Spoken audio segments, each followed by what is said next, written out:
Max, this is a very special episode of P.M.M, an extremely Meshtadel one. We're going to go through the history of the Meshtadel with one of the original OG Meshtadelians. I don't think that's fair, mate. Don't call him special. Special needs meets special ed. We're all here together. Different levels of autism. Hey, here's an oldie but a goodie. We haven't played Jon and Max, I Hate You for a while. But just to remind everybody who we're up against. For your safety. Big Pharma, big banks, income tax, VAT, the Illuminati elite, cultural Marxism, critical theory. You are nothing to me. You're a useless fucking cunt. You are nothing to me. Oh, they are nothing to us. Nothing. Not when we work hard. Not when we go from plebs to pioneers. That's how we truly beat them. We sit there in that pleb level, we'll be there forever. You got to step one foot in front of the other. Climb that mountain to be a pioneer. We have a true pioneer back on the show. Joel, welcome back. Happy to be here, guys. You're missing something in that little snippet, man. You're talking about big pharma. You're missing big agribusiness.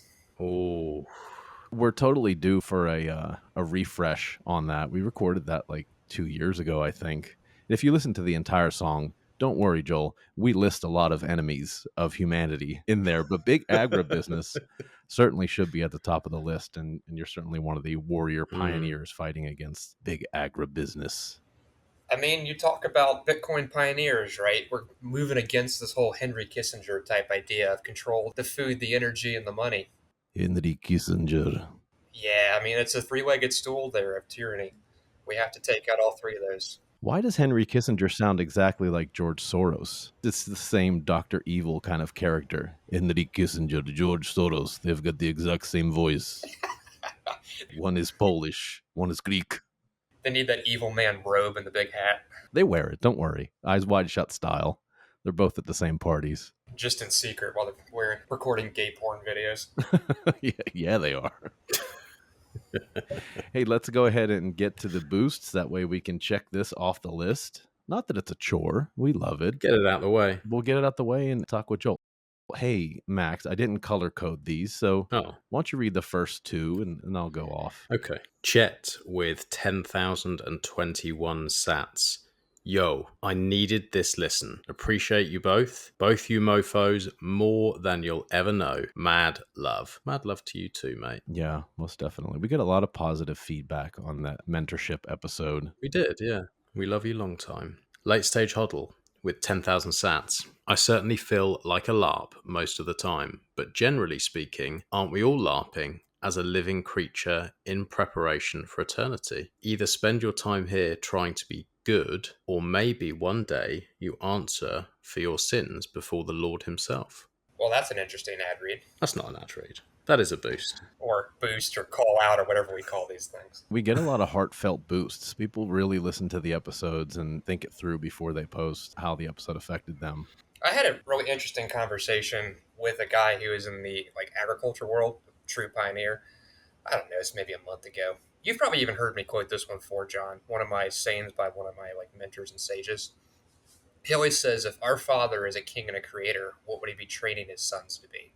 I was talking with Kenneth Hamilton, who is one of the pioneers in soil sciences and nutrient density of beef and the connection between food and human health and finishing of cattle. Like, this guy is totally cutting edge. You've probably heard the big names like Alan Williams and Steve Van Fleet and all those guys.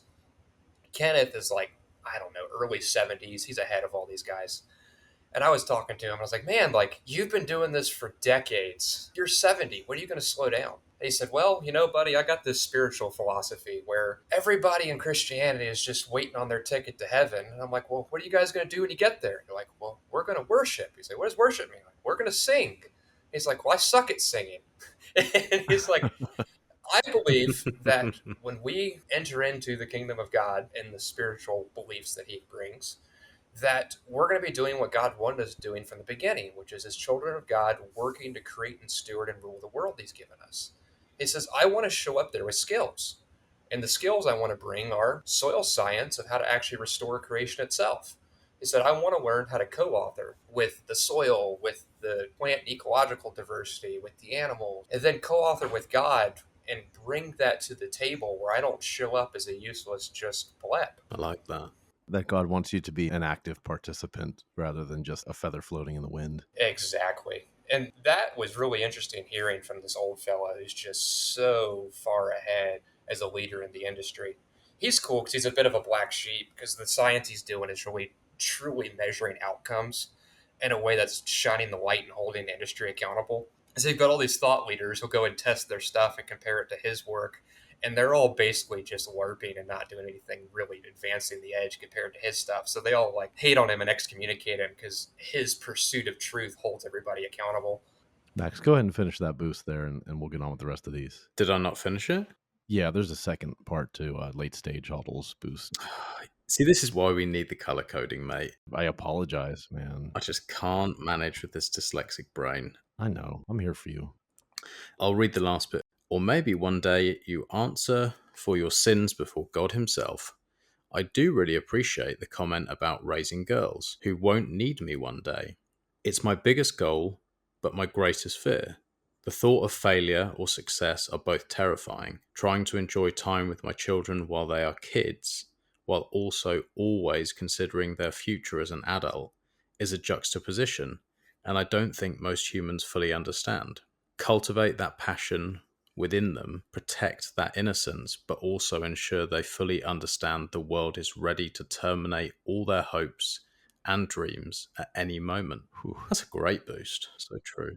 That is a great boost. I see these differences in friends of mine that have boys as opposed to girls. It really is such a different mindset in raising girls. Yeah. You know, when I read that part of that piece that I wrote, honestly, I almost got a little choked up there because that thought of giving your daughters away to their husbands is deeply impactful. I had trouble getting through that, to be honest, but I rolled with it like a professional. I could hear it when you were reading it. Yeah. Oh, well, I tried to hide it. You probably hit it well from most of the audience, but I know you on such Joe. a deep level, mate. I know how you feel. So intertwined. Next up is Eric FJ. Aspire to be less of a LARP each day thanks to episodes like this. Great show. Also, your homophobia is so cute. Well, thank you. We try. Really makes you way less gay when you regularly make sure your audience knows you're totally not gay. That's right. That's some Brokeback level straightness we can all aspire to. Careful with the bears, you two. Bring protection and practice safe and sex. All right. Apparently, I just jumped right in on that one, making the gay porn joke about the elites. Oh, you did, buddy. Eric FJ had an idea. We were going to go in that direction. Next up is Bubba. Oh, our good friend Bubba. Can't wait to see him at Lake Satoshi. He says, man, that article hit home with me. The revolution can't find the TV. Very well written. I wish I could do that, but I like saying fuck you faggots way too much. As far as LARPing, it seems to be a sport these days, and none of them are Larry Bird. I'm a selfish bastard. I only care about my family and friends. The rest of the world can fuck off. Max, you could listen to Two Angry Cunts. By the way, that's Bubba's podcast. That's his pod. Yes, it is. Yeah. Yeah. With his friend Sylvie. Have you had a listen? I have had a listen. They recently did an episode on music where they both played some of the most impactful music in their lives. Okay. It was a great playlist. We'll have to get that playlist together from them. A lot of classic rock in there. It covers the history of rock and roll from the beginning. I think they start out with Elvis. He says, never LARP and sometimes funny. See y'all at the lake, cold beer and smokes, mostly for health purposes, of course. He has a quote here by Voltaire. To be a good patriot, you must become an enemy of humankind. It's interesting. He also says, so be a bad patriot, except to those close to you. Work hard and quit acting like a bitch when no one trusts you to do what you say. Next up is Jason C. Outworking everyone, so you get to call the shots is a message I needed today. Cheers, John. Well, thank you, sir. Then he says, do you call them marigolds over there? Yeah, everyone does. Who knew? What would you call them, Joel? Yeah, so we're talking about gardening gloves. And in the UK, they call them marigolds.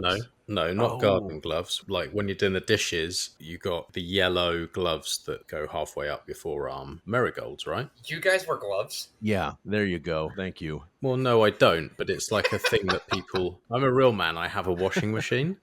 So...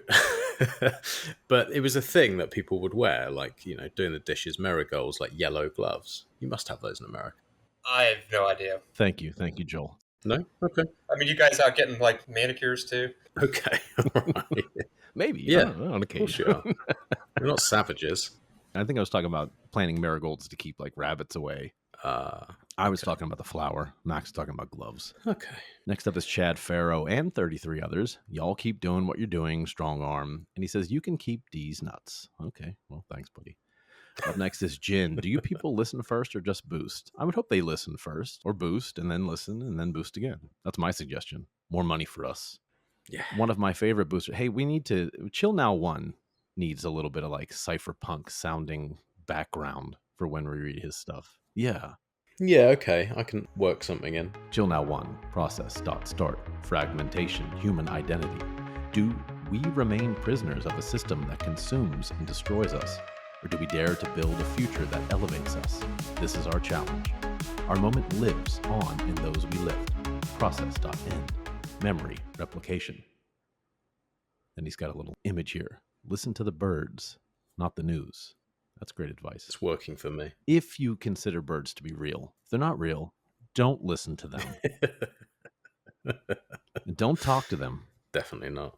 Stack Jarrow on the article portion was definitely a good mentality to break out of the mold of the Bitcoin NPC cult mindset of NGU. As is implied, Bitcoin can be used as a tool to help one improve oneself, but it does not automatically do so. There are layers to this problem, and an especially important one in social capital, as mentioned in Rock Paper Bitcoin episode, and too hyper-focused on Bitcoin NGU is obviously detrimental to this as well. Joel, I think you could comment on that one there. How has that changed over the years for you, where a lot of this was the Bitcoin NPC cult mindset of NGU? So for me, the way I even got into Bitcoin is I was trying to build kind of sovereign small businesses and communities. And I started looking into cash structuring laws where, like, if a dairy deposits too much cash in their bank account, the government seizes it and freezes it. And then you got 6 to 18 month hold and you go out of business, or like civil asset forfeiture, and especially in this kind of big agribusiness, small farm adversarial environment. And so I was looking for solutions to that, which is how I even found Bitcoin. And then this mesh to Dell type world, and I guess the best way would be just to quote Ben Gunn, like, you can't eat sats. This really important tool because weaponized credit creation is how it's assembling all the value to the parasites at the top. And we need a macro sized tool that undoes that to energize the real economy. But from the very beginning, this has been something that's been on my heart. And I think there's a fair number of us who understand the connection between number going up being part of what's giving us leverage against the parasites, but that value itself of a financial measurement is not enough to create a renaissance of humanity to undo everything that the parasites have cannibalized and destroyed. Real quick, and I don't want to go deep. How do you feel about Monero? And has your opinion of Monero changed over the years, especially since, Samurai Wallet being arrested and charged and held, and now that Whirlpool is back, does Monero have less of an impact? I mean, can you both touch on that? That's usually not in my wheelhouse, but I wonder about people's view of Monero. So my thoughts were shaped by Francis Pouliot, or however you say his last name, the CEO of Bull Bitcoin. He gave this talk one time about the connection between deep real liquidity and privacy. And his example was like, say you need to do something in the real world business, you need to get low six figures liquid.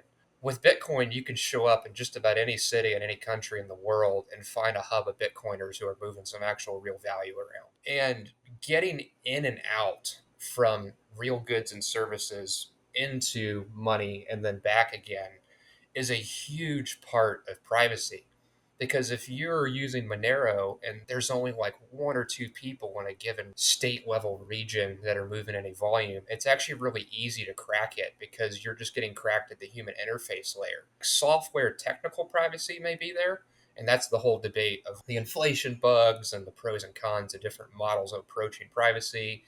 But getting back and forth in the real world is where the real gate is to where the intel operatives or the opposition is going to try to find people. Deep liquidity of large community using it in the real world is where real functional privacy happens. And I think we don't talk about that enough, of the amount of actual participants moving real value around in Bitcoin versus how much smaller Monero is in comparison and what that does to functional privacy. Max, You want my take on it? Yeah. My take hasn't really changed. I think even with Whirlpool back these days, if I need to spend privately, I will use Monero. If that isn't an option, then I will use Lightning to pay, but open channels with Postmix Whirlpool, because to me, that's the second best option. But if I'm holding anything significant, which doesn't happen too often, but when I do, it will always be in Bitcoin. And I haven't found it difficult to move either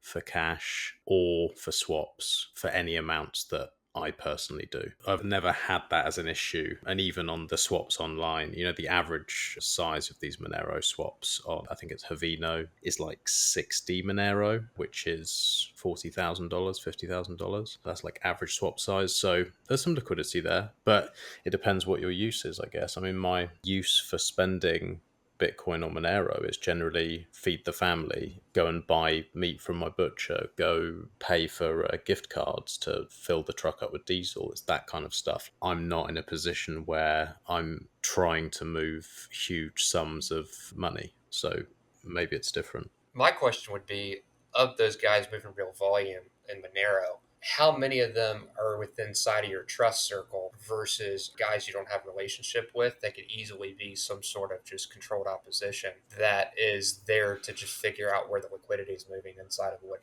a given region?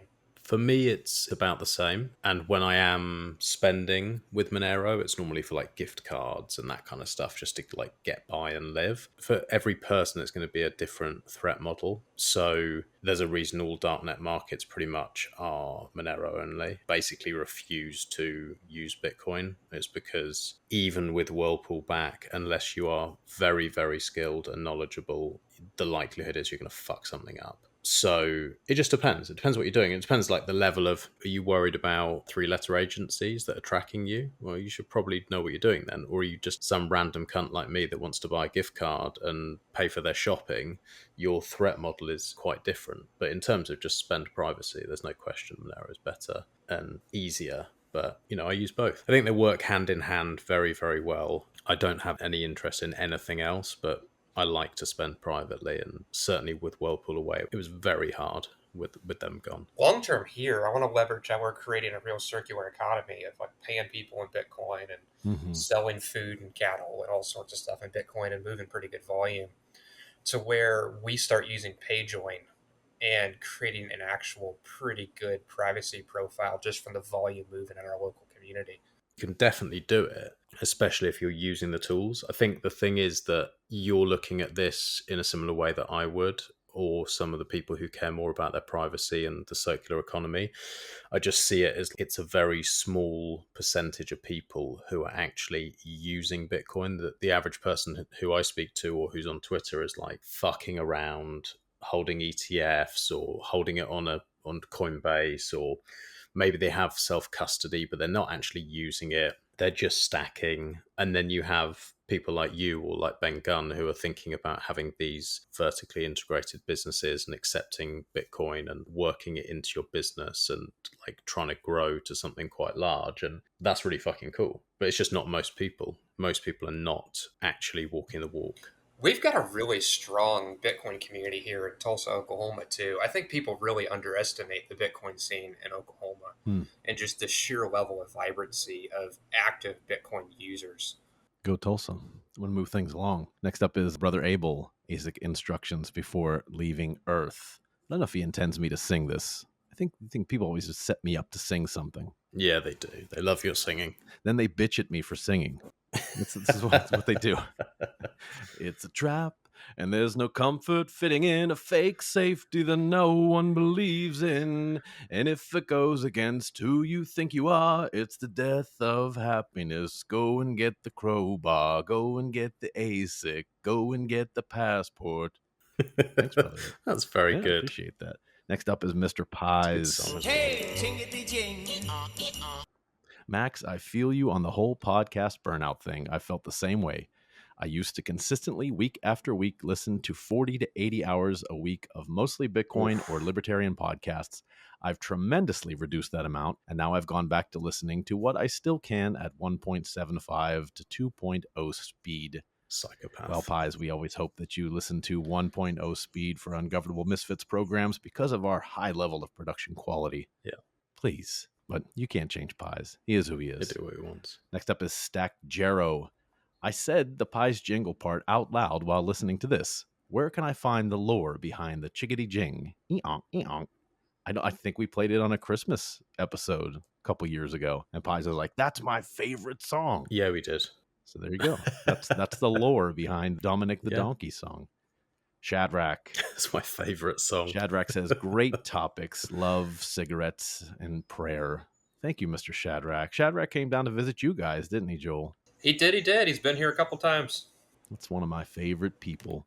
Driving around his rickety. It's not even rickety. It's the strangest thing, this Volkswagen RV that he has.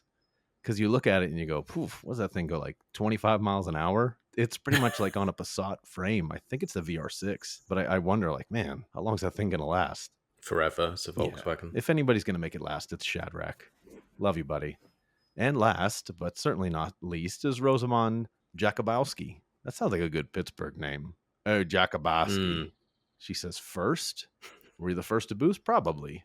Thank you very much, ma'am. And my favorite part of all of these shows, it's happening soon. Lake Satoshi, August 2nd of this year. Breathe in that fresh Michigan air.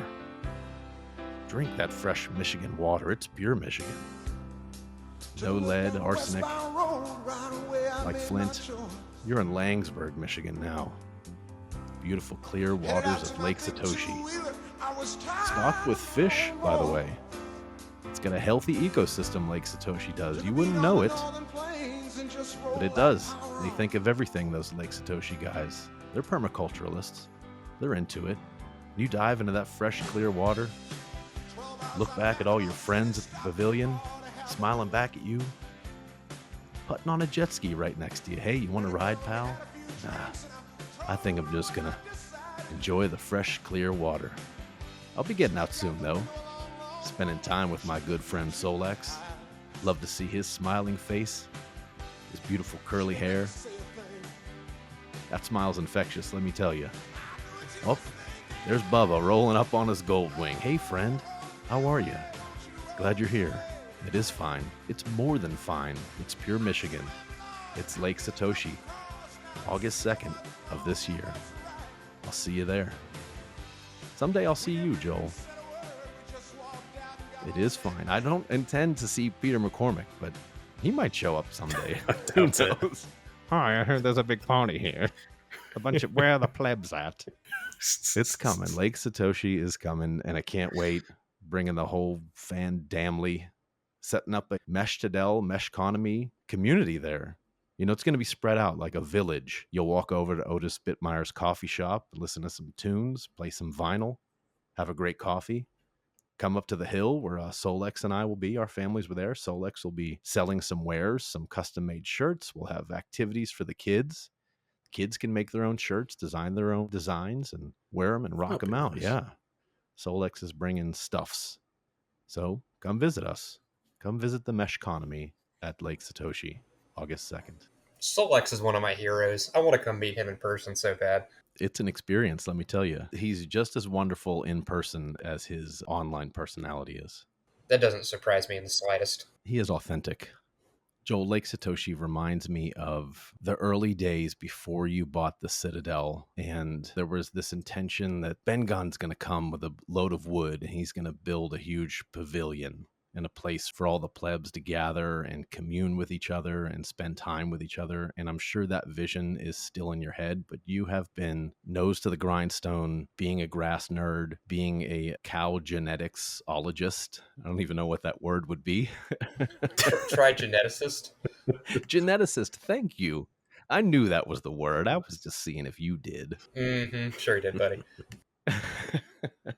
Give us an update on what you've been doing lately. It's a lot. We're going to have to carve out a big amount of time for you to update everyone. Good grief, man. I mean, where do we even start? We had this mission from day one of understanding the connection between collapsing civilizations, kind of late stage fiat economies, and soil itself as the first productive asset of a functioning society, and understanding Bitcoin as this Uno reverse card to undo the weapon of credit creation that's used against us by the parasites to pull and suck all the air out of the room of the middle class and pull it back up to the top, to drive their U.S. aid and NGO funding to conglomerate power against the free, productive people of a nation, right? And so Bitcoin being a safe place where everybody has to come to protect themselves, even our enemies have to use it. And the early participants in Bitcoin end up having all this stolen, bad, immoral, evil value flow into our network that we get to use for the renaissance of the world to repair all the damage that's been done. And our goal from the beginning has been to be forerunners to, we picked the industry of agriculture first because we believe it's the keystone. I mean, you need healthy food to have healthy people. You need healthy climates where people aren't sick in order to have a functioning society. And it's also, soil's the first productive asset of any civilization. There's no production of food, there's no division of labor. And so we launched this project out of Bitcoin Twitter, right? I joined Bitcoin Twitter in like 2019, I think. I joined because I wanted to learn about Bitcoin, and Bitcoin Twitter was where everybody was hanging out at the time. There wasn't as many just concise places to go and read and learn about it back then. And it just ended up being this providential, serendipitous story where, being obedient to this calling I felt in my heart, unpacked this whole path of opportunity where Build It in Public, we foreran becoming leaders in an entire industry over the course of the last 5 years. I don't really know where you want to dive into starting that whole story, John, but I mean, it's a little bit of an overview of where we began. And now we're all the way out talking about Bitcoin in mainstream agriculture context while we talk about the impact of Triffin's dilemma and the Dutch disease of the US dollar and how that's gutted the rural agrarian economies and productive economies of America, to help show the macro environment, but also teach about the micro practices of regenerative agriculture, restore the efficient production of the soil and systems so that we can become profitable and productive again as a society. And we're getting a lot of traction and a lot of energy and attention asking us to go out and talk about that and teach it, even drawing Bitcoin into those conversations. I remember the feeling at that time. It was a lot more positive during that 2019-2020 run. And we brought so many different people on board with COVID. Everyone was looking for something true and something real. And we all seemed to find each other during that time. And I found you on Bitcoin Twitter, and you were on TFTC and talking about soil health. And there's this one quote that has always stuck with me, and I use it all the time, that, that grass is the largest solar panel in the world, putting carbon back into the soil. And everything you said at that time made sense. But what really brought me to you is you weren't just talking about it, but you immediately got into it. How did you start the first farm in Virginia? You just went right at it and started with the Piney Woods cattle and turning that sandy soil. That was a horse farm. And I saw the soil on the other side that you weren't involved in, and it was completely different than the soil you built up just in a few years. How did you do that? How did you get started in all of this, just teaching yourself these deep concepts and then saying, okay, I want to do something much more with the community. I don't want to just raise cows and have healthy soil and do regenerative agriculture and rotational grazing and stuff. I want so much more. I want a community here. I want to commune with others. Oh man, it has been a fun journey. I really wanted to spend this talk just sharing the whole story uncensored with all the pieces I may have not shared before. It was cool with you coming to see the place, John, because I'd actually only managed the soil there for, I think it was about a year. It's crazy. And the amount of progress we made in that 1 year period was massive. I got passionate about regenerative agriculture because I had health issues. So in 2009, when I went to college at VCU, Richmond, Virginia, I lost about 20 pounds in like 2 weeks, like very early in my first semester of college. My little brother had Crohn's disease. He got diagnosed at the age of 6, which is basically unheard of with Crohn's. You typically don't get it until your late teens, early 20s. My mom had to go beat up the doctors to get him to actually test him for it, and they were shocked when he finally actually had a real diagnosis. And typically if one sibling has it, it's a 50-50 chance the other does. And so I got sick. I went to the doctors at VCU's campus. They put me on drugs. And the drugs made my health worse. They made me suicidal. And I was just like, fuck this shit. I've seen my little brother go through this whole mainstream medical path. Like, even to this day, he's still on immune suppressants and things and not fully healthy. I was like, there's got to be a better way to solve this. I'm not going to follow that same road. So I got into kind of the Weston Price, the health food world, kind of alternative holistic health treatments type stuff. I eventually just followed those questions all the way down of like, well, why is our soil not as healthy as it, or why is our food not as healthy as it used to be? Well, like our soil's been depleted and it's not as healthy as it used to be. And over time, that integrated with my love of history and macroeconomics and understanding the rise and fall of civilizations and the history of like monasteries protecting little subsets of society during the collapse of societies in the Dark Ages, and then fostering and protecting a little re-outgrowth of that when society reawakens. And it all kind of just tied together over a handful of years. But so my passion started from the health food side, and then I dreamed about being able to do this regenerative grazing thing one day. After college, a lot of my experience was kind of just blue collar trades, plumbing, carpentry, on and on. I also interned with a physicist who was like a high tech guy who would build new technologies, bootstrap a company, flip it, then do it all over again. I got to be a part of him doing like big capital raises, surviving hostile takeover attempts. One of his companies, JBL, even tried to steal it from him. So I got to see all this crazy stuff of like this dog eat dog world of high speed tech stuff. And then like one of his companies, he sold out. He ended up going with the company as like a VP who was running a Skunk Works division of tech inside this multinational corporation, flying back and forth to China. And I got to be a part of him dealing with those large scale politics and people trying to outmaneuver what he's doing. And that was a lot of fun. And so then along the way, I'm just this kind of normal middle class guy, break even net worth, founded a small business in Virginia that me and Daniel ran. Same Daniel, you know, John. We were doing carpentry of wood privacy fences and black aluminum fences, mostly high end stuff in some of the fancy neighborhoods in the Tidewater area of Virginia. And this was like 2019, basically, same time I joined Bitcoin Twitter. I was hanging out with Daniel one day. We didn't usually do this kind of stuff together, but we had some time, and he'd gotten asked to go do a fence quote over in Suffolk, Virginia.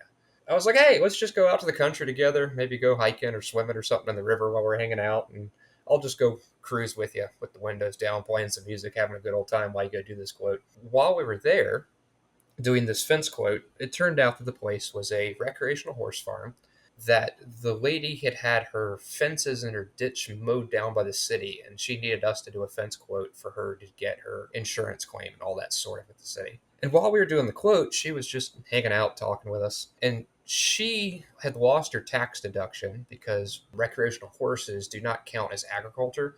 And so she had 100 something, maybe almost 200 acres of land, and she'd been trying to lease it to farmers to get the tax deduction so that she could actually afford the property. And everybody was wanting to do like cotton or soy, and they wanted to spray like pesticides and fertilizers and all the stuff that she didn't want on her property. And so she was just sitting there hanging out like, man, I really could wish I could find one of those young people who wants to do this Joel Salatin regenerative grazing thing. And I was like, I'm one of those young people who wants to do this Joel Salatin regenerative grazing thing. Because I'd always dreamed of maybe one day I'll make enough money when Bitcoin really pays off that I can retire and buy a farm and then just subsidize this hobby level enterprise, because farming doesn't make any money. And I had read about Greg Judy and his whole idea of it's better to control the assets than own the assets. And for anybody listening, basically Greg Judy was a mainstream traditional rancher who went bankrupt just about. And he pivoted his model to, he went and knocked on the door of a bunch of wealthy landowners who had recreational hunting properties in Missouri, and was like, hey, I'll do regenerative grazing on your land. I'll run cows on it, and I'll do all the maintenance. I'll cut all the roads. I'll build ponds. I'll make this place beautiful for your family and the hunting.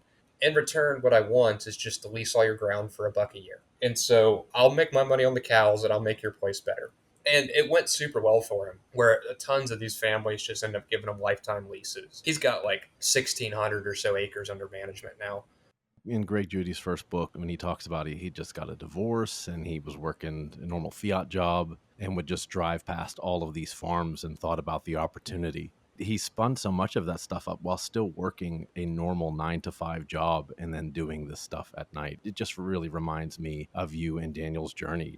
We're going to go do some fences in the daytime, or we're going to do some landscaping, and then at night we're going to spin the rest of this up. This isn't your full-time job at first. It's very similar to Greg Judy's story.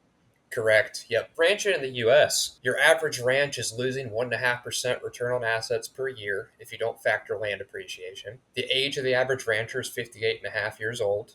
For every 2 older ranchers retiring, there's 1 or less taking their place. I think it's 17,000 ranches have gone bankrupt a year in the US for the last like 42 years or something like that. It's only getting worse. Wow. So there's just all these dynamics against productive economy in any sense, agriculture first, but manufacturing second in the US, which we talk about a lot as Bitcoiners and where that comes from and why. But so I was talking with her and I was like, hey, I'll do this. And a little bit further away from this now, I can be a little more blunt about this story because we've shown that we pulled it off. But when I signed that original land lease for 28 acres for $1 a year, I had no idea how I was going to buy cows. Like the fencing was fine. I run a fence company. I can get materials. And so I'm hanging out, posting photos and videos on Bitcoin Twitter about like installing electric fencing in this project. And I'm going to use heritage breed potty woods. But like I had zero clue how I was going to afford to actually start. Like, have you guys ever had one of those moments in your life where you just feel called to something? Like either God's telling you, like, hey, go this way, this is important, or you just feel that yearning where something's Yep. just highlighted, go here, you need to do this. Yeah, Definitely. a lot. It was one of those moments. My sage says it best. He says, miracles take a lot of hard work because you have to hold open the space until they arrive. And that's been a theme of our story where there's no way that the effort I've put in could have yielded the output of what we've done. Input of effort does not linear equate to this infinite sum game of just magic that's happened. We've done an enormous amount of entrepreneurial creativity, hard work, but it's all been in this context of simply holding open the space for God and other allies to show up and co-author this story with us into what it's become. So I signed that lease, had no money, committed to do it. I'm just out there being faithful and obeying it. And I'm talking about this project on Bitcoin Twitter while I'm doing it. And a couple little providential things aligned at once. One, we had the Bitcoin bull run, which was awesome. I saw it coming after joining Bitcoin Twitter and really starting to grok Bitcoin. And so I took out every penny of zero interest credit cards or debt that I could find, and I bought all in on Bitcoin at under 10 grand. And at the same time, like during the bull market, my Twitter account grew with it and we got more visible, which was awesome. And along the way, I got DM'd by a wealthy Wall Street guy who was like, hey, this cow thing you're doing, I've been following you for a while in the Bitcoin circles. I went in on this project. And I was like, what? Like, no, you don't. I've never done this before. So I'm going to learn in the school of hard knocks, just like I always do, just diving in and figuring it out. And like, I'm trying to use zombie apocalypse cattle to build this resilience. The sale barn hates them. They're hoarding spotted. I'll never make any money doing this. Like, there's no financial incentive here. Why? Why would you want to be a part of this? And he wrote me back this letter. And mind you, this was before COVID. So this guy really had some wisdom to foresee what's coming in the world. He basically was like, look, like I'm in investment banking. I deal with things like supply chains coming in and out of China. I deal with these mainstream financial marketplaces, and I've got some concerns. I mean, one, he was really leaning toward and starting to understand how the U.S. is getting onto a war footing with China, which we're seeing more and more now. He also was leaning in understanding how much of our food security in America is dependent upon things like the amino acids for most animal feeds are produced in China. A lot of the medical inputs are produced in China. Like so many things that we're dependent upon for our logistics, our key things here in the US are actually being produced by foreign adversaries, which is not a good position to be in. So he understood that and he wanted food security for his family.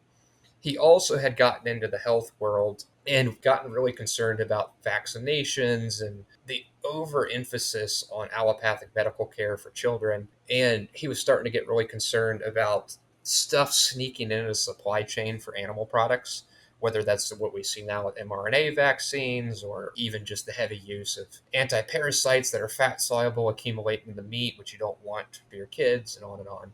So he wanted food security in the food quality sense, not the caloric quantity sense. He wanted to be uncorrelated from mainstream markets to where he owned hard assets that did not have supply chain and input dependencies. And he wanted to own those things inside of trusted relationships because he foresaw the debanking of conservatives, bank bail-in risks, and seizing of like retirement accounts and all these sorts of things even before COVID had happened, where he was worried about it. And so his goal was, I want to own these hard assets that are inflation secured because they're real things. I want them to not be tied to risky supply chains. And on top of that, I want the added benefit of just food security for my family. It's like, oh, well, I think we could do something with this. He didn't want to farm, didn't want to be on the board of a farming company or anything like that at the time. He just wanted to build a relationship he could trust and then have the guy go take care of it. And so we sat down and put our heads together and we came up with the herd share program. Because one of my non-negotiables was I really want to have full authority here to push the edge and learn what I'm doing, develop genetics, drive for and run grazing practices. And so we built this program where he built the trust with me to trust that I was going to be honest and I was going to be competent in what I was doing, be able to learn and figure it all out. And he bought the breeding stock, and I had full control of the management of the breeding stock. And then every year when the calves were weaned, we'd split the calves. So I would get the lion's share of the calves for funding the farm and the operations, and then he'd get a little bit of real yield on top of the just turnover of us keeping young the genetics of the breeding stock that he already owned. Okay, so we're there, and then he buys my first like 18 cows for me. I'm starting to get all that turning over and happening. So, like, taking the step of faith to start doing it, the miracle showed up, miracle number one. Then all of a sudden, boom, COVID happens. My phone just blows up. All his buddies are calling me, all these other people are calling me, and they're like, hey, we're really concerned about food security because you guys remember during COVID, right? Grocery stores were empty. You couldn't get slots at the butcher. Everybody wanting food, and everybody's nervous about security for the future. You remember all that, John? I remember having some conversation with you at the time. Oh, sure. Yeah. And that's when my partner and I really started to think about all these things. What are we going to do? What's our family going to look like during this time when we need things? And we need to grow closer together as families and commune with one another and build resources. That was really these conversations that we would have spending 8, 10, 12 hours a day together. We really decided that we need to build our local community out, for safety, for food security, for health, for medical, for resources, and all these things that we talk about now, the 8 forms of capital. We need to build them together. That's when we got super serious about all that stuff. That's also the same time where I was exposed to your message. And we would talk about the things that you were talking about. Like, wow, we really need to start raising our own food. And that's when he and I both got into more homesteading activities. Yep. I remember early days speaking to you, Joel, as well. The first time I'd really considered not only like the supply stuff, but also just the quality of. I was always like, well, beef is beef is beef. And there's only one way to do it. Once I'd heard about the regenerative stuff and the difference between the quality of the beef that you're eating and then looking into the health stuff, it was a real wake up where I was like, the money's fake and the food is fake if you don't have the right food and start thinking about your health, which is something, especially with the price increases of Bitcoin, where a lot of people have a little bit more time to look after themselves and have a little bit less of the stresses, that the financial constraints you had previously. It's like, where do you spend your time? It really needs to be health and food. So I really woke up to that, and it's something me and John talk about a lot, is where's your food from? What are these relationships like with the people that you get your food from? What is your food eating? And is it full of microplastics and other bullshit and chemicals? And if it is, you probably need to think about it. Yeah, one of the things we've really gotten into in this last 6 to 8 months here at the ranch is this idea of therapeutic grade food and what's the actual upper threshold of what's possible and how food can advance healing and human health.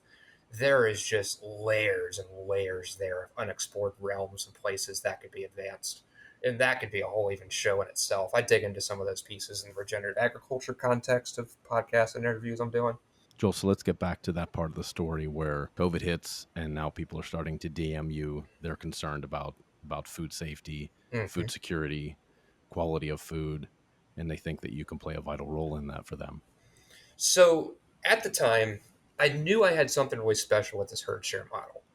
And we had launched this little thing that we were calling like the Cattle Cooperative. The goal was to build this nonprofit to where we took this model of this new capital structure of community-oriented farming to where you're building a tighter knit relationship between producer and consumer, where you're no longer just an atomized, separated individual who share very vastly different time horizons, but to where you're sharing the capital costs, the risk profiles, and the same time horizons to be knit together as productive ecological stakeholders. One of my guys here says it really well, that our goal in this kind of citadel mindset is to function together as middle-class families, to play the same games the ultra-high net worth individuals do. Because of leading together in unity, we can do the similar stuff of asset allocation, labor allocation, strategic maneuvering, local politics, and narrative building, and all these things to shape the world, right? And so with the cattle co-op, the idea was to open source this model we built and help consult with other farmers to copy this herd share thing, to put the capital cost back in reach of the young generation to make farming possible. Because just inflation and everything has run away, where young people just cannot afford to enter into the world of farming. In the US right now, 89% of ranches are less than 100 cows. Average herd size of that tranche is 22 animals. Almost all of those are subsidized hobby farms that are run for the purpose of a tax deduction, and the families that run them have full time city jobs. So, knowing that was a problem, we were trying to leverage this model to consult with farmers. And in hindsight, this makes sense, but it didn't go very well. I grossly underestimated the amount of skill needed to implement the model I built. They say in the regenerative world that people struggle with it because you have to be both a farmer and a marketer. To run this community oriented system the way that I'm building it, you've got to be able to be a farmer, a marketer, a politician, a hedge fund manager, a patriarch and community leader, really detail oriented accountant and software database systems manager. Like there's all these different hats. And trying to copy the model proved really difficult because one, like the brain drain from farming, everybody who's really high IQ just goes and becomes a finance manager guy in the hedge fund world or out trading meme coins.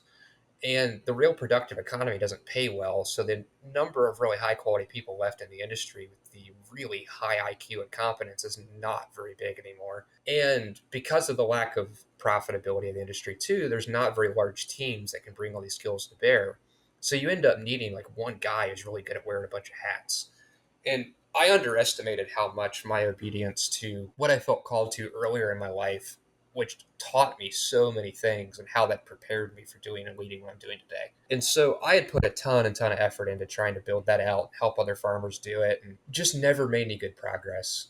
And so then COVID really accelerates, and a few things happen. I mean, one, the threat model around farming changes. These little smaller homestead scale farms don't make as much sense now as they used to because they need to be more defensible in this more adversarial environment. Supply chains, inputs, logistics, all that really starts to become something that's really more important because the functional economy is collapsing more aggressively and you need to scale a little bit to do more of that in-house. And at the same time, everybody's getting super concerned about this and wanting to solve it. That's where we just need leadership to raise a banner and say, hey, let's just go do something about this, right? So I pulled in basically all of the highest quality people that were inside of those conversations that I was already having. I was like, hey, let's just build a scaled proof of concept operation together that's larger than what we were originally thinking about for any one of us. We've got all these people calling me and DMing me concerned. They're like, hey, I want some of these herd share things that this guy has because I'm really concerned about food security now. I was like, we got appetite for this. Let's just pull together and just go get this done. And so we started looking for land. We built this kind of whole analysis of this freedom matrix of different states in the US. We had some conversations about being in the US versus other places. My thesis is with the US, during times of chaos, a people or a society defaults back to their origin or creation story or myth, which in the US is very oriented around rebellion and freedom. And we have a political system built around federalism and local power, which has been eroded at time. But there's pieces of that still in place that it gives us ability to push back against tyranny. And the possession of firearms in the population is really high because ultimately all political power flows from the consent of the governed. And so the ability to say no and push back and the willingness to do so, I would argue, is higher in the US population than it is anywhere else. And having some political tooling to enable that. So we looked at a bunch of different states. We looked at like homeschool laws, firearms laws, like the reaction to the vaccine and mask mandates. And we were originally looking at like Kentucky, Tennessee, Texas, like all these different places. We were looking the hardest at Texas, and we ended up going with Oklahoma. I had a buddy who was one of my big white collar allies here, super politically connected.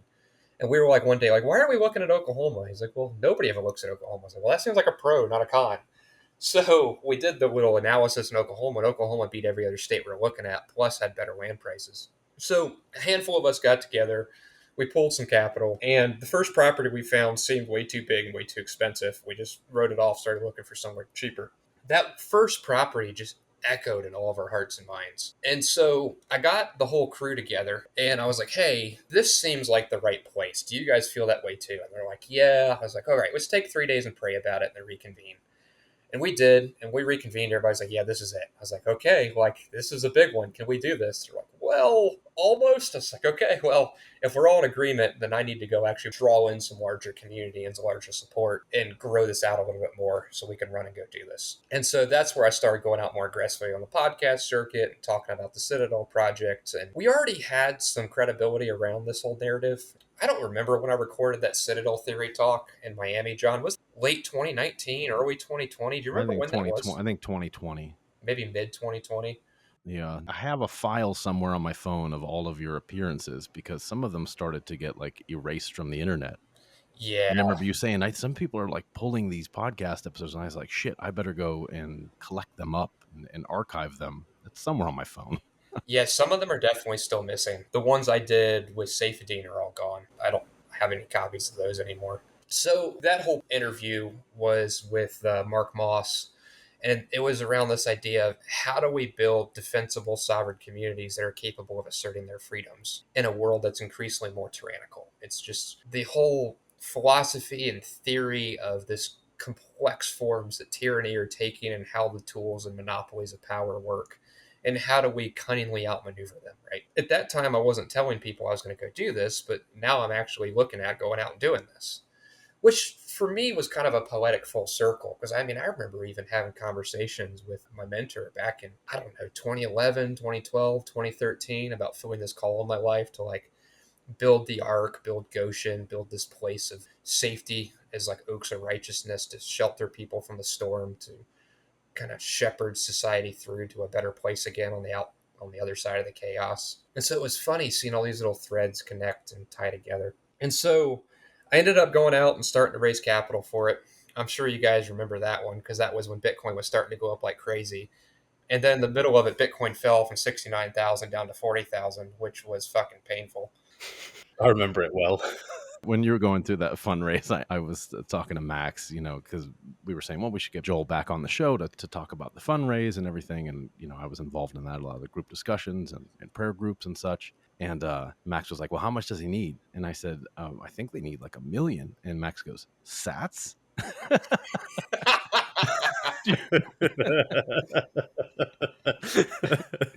Always a smart ass. Yeah. Yeah, I think all said and done on the project, we're about 5 million in now on year 4. Wow. Dollars, not sats. Yeah, dollars. Yeah. We've been playing real size games. Mhm. It's not like we're doing little small stuff. So when Bitcoin fell, my whole community and network around me is Bitcoiners, including me, and we were all super exposed to Bitcoin. Like we were expecting that bull run back in 2020 to break 100K, and it got robbed from us by FTX and all their paper Bitcoin and nonsense that eventually ended up percolating out to the mainstream banking sector and almost took down a good chunk of the U.S. economy, right? And so it's not like everybody's net worth went down in a linear manner and they still had this value they could put towards ideological projects. We all had to tighten our belts and just survive, including all the people who committed capital. I mean, I had like $3 million in capital committed, and basically it all dried up. We didn't go from 3 million to like 2 million. We went from 3 million to a couple $100,000 that actually is going to stay the course with us. Oof. It was brutal. And so, once again, an act of faith. One of our inner circle guys paid the deposit on the property. We had it under contract. That was a 6-figure spend. And I hit the streets going to try to raise capital, and I worked my fucking ass off. Yeah, I remember. Where, like, I was probably working 20 hours a day, just out there doing interviews, out there DMing, talking with people, phone calls. I hardly even ate a meal for almost 3 months. I was just sitting in the upstairs cave with a gallon of raw milk beside the bed, working just not even sun up to sun down, like the clock all the way around, squeezing in like 4 hours of sleep here or there. And the Citadel project, I understood that this needed to be something that was strongly ideological driven rather than financially incentivized, because there is no financial incentive for fixing the world that's really relevant on a short time scale. not to compete with the returns of Bitcoin or meme coins or tech stocks, right? This is all thinking in 40 or 100-year time horizons of trying to restore the world to build trees under which you'll never sit, to overcome so many broken things that nobody's paying to fix. And so, like, like the structure of the investment vehicle was hilarious. So we had a land holding company. It was an LLC. That here are the terms: we're going to buy a piece of ground. We're never going to pay any sort of cash flows or leases to this land holding company because farming is not profitable. And that's considering farms that are trying to maximize productive flow, forget fixing ecology and forerunning this restoration of rural economics and sovereign communities. Like, that's all going to cost too. So you're going to own this land with us. It's never going to pay anything. And we're never going to sell it. So you're going to own this asset that's going to look like it has value to you on a piece of paper, but you'll never be able to realize it. Who wants to join us? Ooh, me. Oh, man. And I was super upfront about all this from day one. Some people really understood what I was trying to do of communicating good expectations to where, like, I really intend to live with honor, where I'm going to tell you what we're doing up front and go out there and just put in the work to get it done. But man, like, some people got upset with it. I'm sure you guys remember the character assassination that happened. More than some. There were a lot of tire kickers, that I noticed that would come in and be super interested and be like, well, this is the minimum investment and these are the terms. Like, okay, well, now I get it. I just wanted to kick the tires and see what's going on. See you later. There were people that were deeply spiritually and ideologically connected, but then when you told them, hey, this is going to be difficult and there's going to be a lot of pain and suffering in it. Are you willing to suffer with me? Yeah, no, not so much. I was just hoping I was going to be able to kick in $1,000 or two and have some meat. That they totally ignored the spiritual aspect of what you were doing. For running the restoration of the world, which I believe is our duty as Bitcoiners, to flip everything from parasites to the renaissance of pioneers of restoration. I was thinking earlier during the boost, John, there's this thing that Eldridge says, that there's these key principles of how the world works. And a couple of them are like, things are not as they appear, and we live in a world at war. If we don't understand that, we don't comport ourselves in a way that's effective to understand reality in order to change it. Like, my sage also has this saying that in order to make an impact on the world, you have to understand how deep the darkness goes.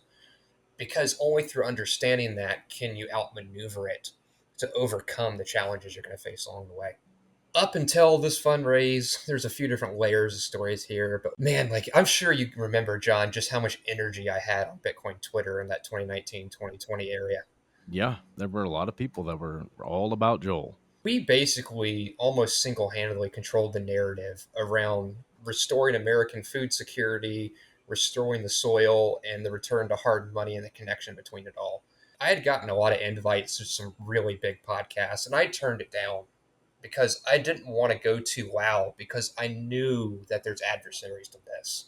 Whether you're talking big agribusiness in the U.S. itself, or you're talking foreign adversaries that don't want to see the restoration of American food security, there are strongly vested interests that do not want a strong middle class in a decentralized manner producing real value and capable of defending it. And so I tried to stay quiet. I tried to, like, kind of raise this inside a small circle of this kind of Bitcoin tribe without getting too loud. And when Bitcoin crashed, I had to get louder than I originally wanted to. And I knew I'd gotten too loud when I had a friend tell me that I'd gotten mentioned from the stage at the National Angus Beef Convention. Like, somebody in passing had brought up, like, the project and some of the things I was doing with herd shares. Like, this is the future of American agriculture. It's like, damn it. Like, this is going to bring way too much attention my way. I'm going to have to deal with some battles and things I didn't want to. Along the way, I had some guys that, one in particular, I knew actually had a background in intelligence in the intel world. He had tried to kind of smooze his way onto my team. I knew he was not a good actor, and so I knew he had some sort of intent to disrupt what I was doing or disrupt this movement of restoring food security in America. I have a picture of who this might be in my head. There's more than one of them. Yeah, one in particular. But yeah, there's one in particular. There's a few different instances of this happening, and my typical MO was, I need to build enough momentum to be able to defend what I'm building. And at the early forerunning kind of baby stage, you don't have the capacity to just dominate things and protect it because it's kind of fragile. So I strung these guys along a little bit talking with them, letting them feel like I might let them in the door to be a part of my project, kind of dangling hope in front of them where like they might be able to like come in and try to capture what I'm doing as if I'm naive enough to let them do it. Back to quote of scripture, you got to be cunning as serpents, innocent as doves, right? If I give them a hard no, they're going to immediately start to try to do something external to then run me over, and they're well funded enough they could build faster than me, right? Which this isn't for the sake of my own project. This was for the sake of like, I don't want there to be astroturfed operations that have more momentum than me to stop the message and the power to catalyze change of food security in America. So I did that. I strung them along. Eventually those guys figured it out.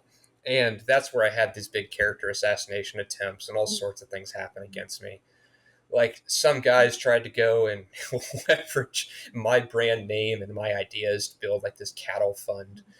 And they were in the Bitcoin community, and I had to call them out and publicly announce like, hey, this person's leveraging my name and my ideas to raise capital. I am not working with this person.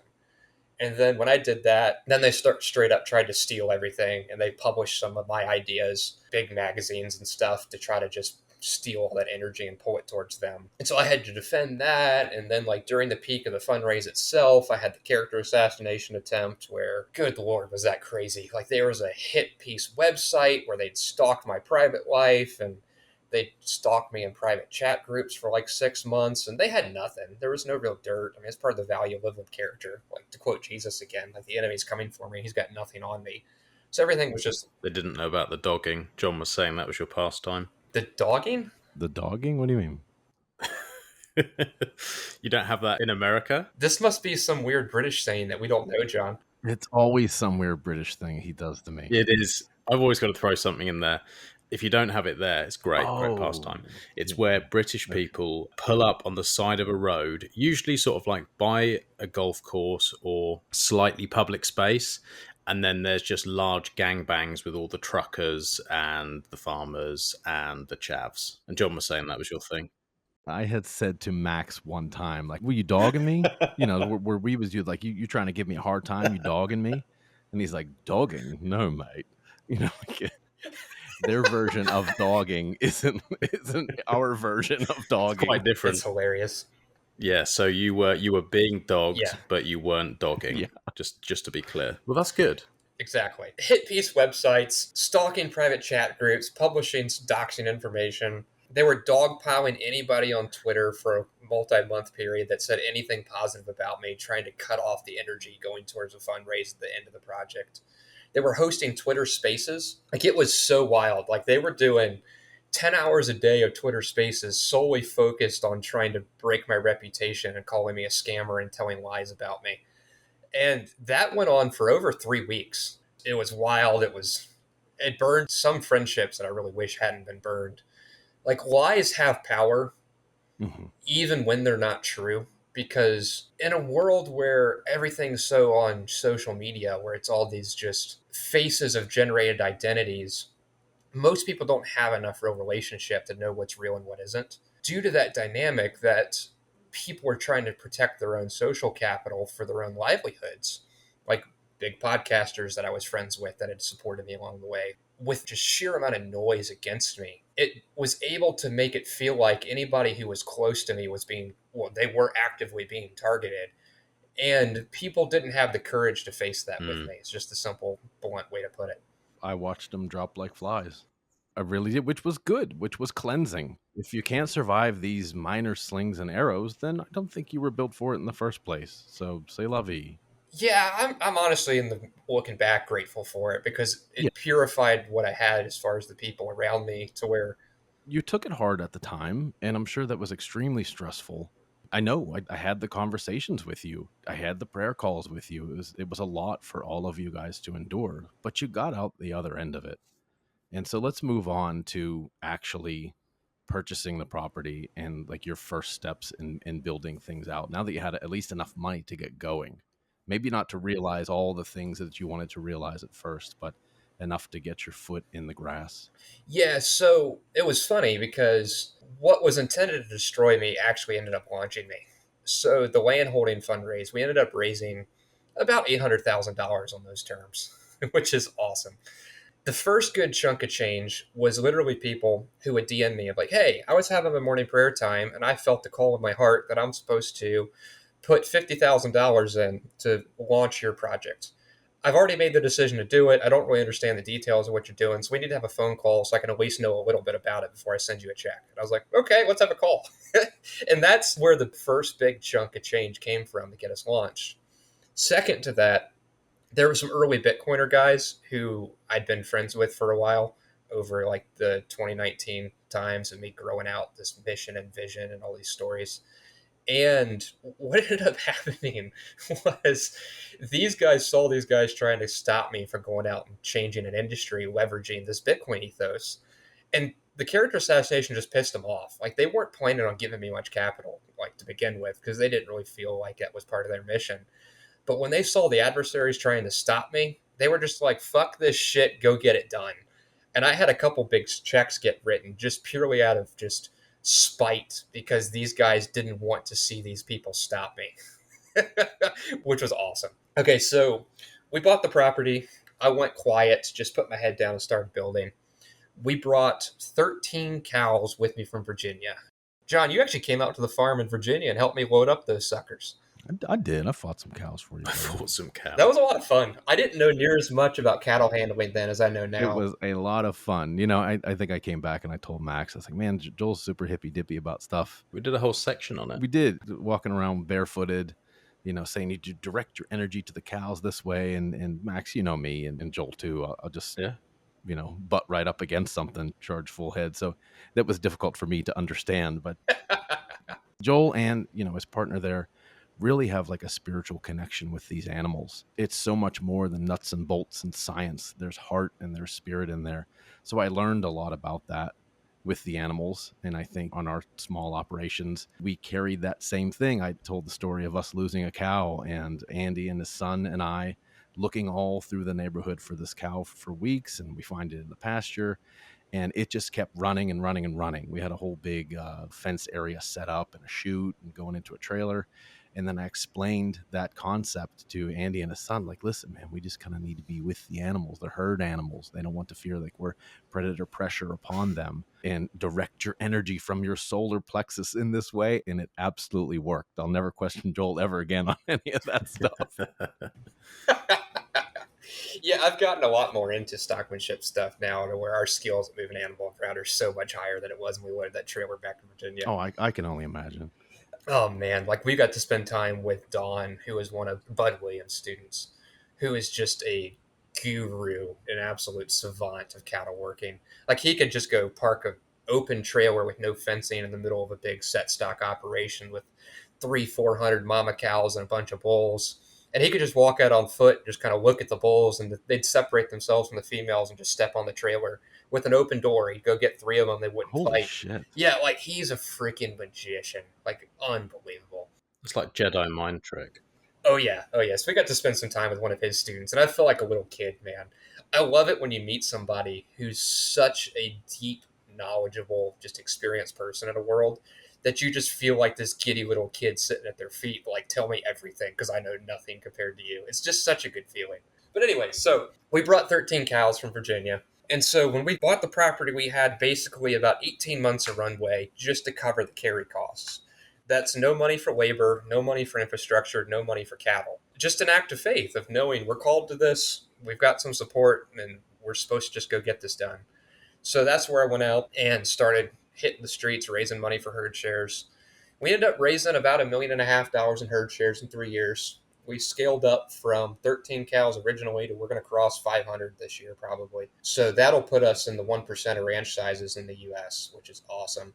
Along the way, so much of that was just stories, once again, of miracles and Father's favor of sending us allies at the key times. Like 2 winters ago, we were in a situation where I think we had 180 cows or something then. And we really need to be over 300 to be cash flow viable, just of having a large enough productive engine to cover the carry costs of the property. So if I were to sell every expensive capital good that I could get away with not having, so tractors, fuel trailers, all those sorts of things, we 2 winters ago had 6 months capital runway. We only had 180 cows for not even economically viable size. So we need to scale up the asset base itself. we had no way to get there besides just like drawing in more herd share participants to go get more cows. We ended up having a guy who is from the tech world. He is a project manager at a really big name tech company who's you guys know. He wanted to retire and get into regenerative agriculture. He'd gone to like Greg Judy field days.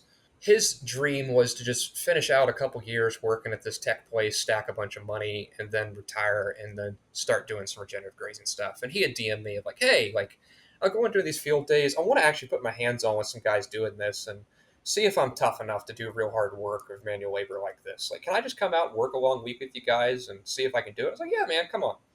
So he came out, went really awesome. We really liked him. He really liked us. I ended up pitching him. I'm like, hey, instead of just retiring in years to go do this at such a small scale, it's never going to really pay for itself. Why don't you just jump in and build this with us? We talked about it, wrestled it out.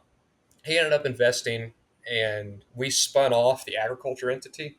So at the Citadel project, we've started everything by having a landholding company and then a headquarters company. The goal had always been to use the headquarters company to forerun like synergistic small business enterprises. And then once they hit a viable scale, spin them off into sub entities and then stack small businesses that are all serving the same mission beside each other. Like some of the next ones will probably be like a mechanic shop with like fabricating abilities and all that. So he spun off the ag company. He put in low to mid six figures of capital in that. And then he committed to coming out and visiting quarterly for like a 3 to 5 day period, helping remote with some admin work, and then moving here in 2 years, which was supposed to be in February 2025. And that was just a really well timed moment of provision of a new ally coming on board that God sent us. And that bought me enough space to be able to have time to raise more herd shares and get scaled up to survive that hard time and transition all the way to where we are now. There was so many just miraculous little providential stories along the way. Herd share participants who called me, much like with those early land supporters, or even just brass tacks logistics problems where like we had these piney woods as our base mama stock for this zombie apocalypse durable cow we're trying to build. And I'd worked really hard to find some good composite bulls to kind of beef them up a little bit to still have the hardiness and trying to build this ultra high density grazing capable animal. And I had bought 3 bulls from a farm over in Missouri, and 2 of them ended up showing a genetic defect of preputial prolapse, which is basically where their penis doesn't go back into their sheath. It kind of hangs out, has a tendency to get injured, and that also has Max has the same problem. and it has correlations to genetic defects in the females too. And I had worked so fucking hard to find good bulls that matched what I was looking for. And I'm sitting there one day like, damn it, man. Like, I've got to cull these bulls. It took me a year to find these. I'm only going to keep one of them. I need genetics. I need genetics to be able to build what I want to build here. And so I make the culling decision. And now I'm down to 1 bull getting close to breeding season. I'm like, what the hell am I going to do? And the next day my phone rings. It's a guy up in Colorado. And he's like, hey, I've been following you for a while in Johann Zietzmann's WhatsApp group, which that was another awesome situation where I was kind of into the Greg Judy thing. And somebody on Twitter recommended me Johann's book. It's like, look, this is the Bible, how to do this right. It's just way better than everything. And I've read it, and it just rocked my world and changed everything for me as far as how we handle our practices. And I ended up getting an invite into Johann's actual private WhatsApp group with hanging out with the grazers around the world implementing this stuff. He's a South African guy, right? Correct. Yep. And a big leader in the management intensive grazing community. I mean, not even just a big leader. The guy. He is the guy. Like, everybody else is a decade behind, like, if not more. And getting to hang out with him was incredible because it enabled me to learn so much so quickly. And so this guy called me and was like, hey, you're in Johann's WhatsApp group. I love what you're doing and trying to build. He said, my family's run a feedlot for couple generations. I wanted to build a little grass genetics herd and do this, but it's just not working. I don't have time to be faithful to my family and my family's operations and do this on the side. I've got this really good Mashona Obrock bull. Do you want him? Like, I'd love to see him just actually put genetics into the world, and I think you're a good guy to go do this to build something that the industry needs. And I was like, hell yeah, I want him. And then the next day, he gets a phone call from some of the guys who were actually the original developers of this composite bull line and playing with some other bull genetics. And they were like, hey, I'm selling the half-brother of this bull and a few others. Do you know anybody who might want him? He's like, I think I might. So he called me. I was like, do you want him? I was like, hell yes, I want him. And so a lot of this stuff was some of these genetics developed by an early pioneer of regenerative grazing in the U.S. I can't remember his name off the top of my head right now, but he had died a couple years ago. And most of his work got scattered out across the country. And just providentially, with my phone ringing, one after the other, I just had people offering me the best composite bowls in the nation, to where I assembled this bowl group of like 10 or 15 just world class composite bowls. And that timing is interesting too. Like, you wouldn't have been ready to receive them a year before. Correct. And then, now it's all the Lord saying, okay, you're ready now. Here it is.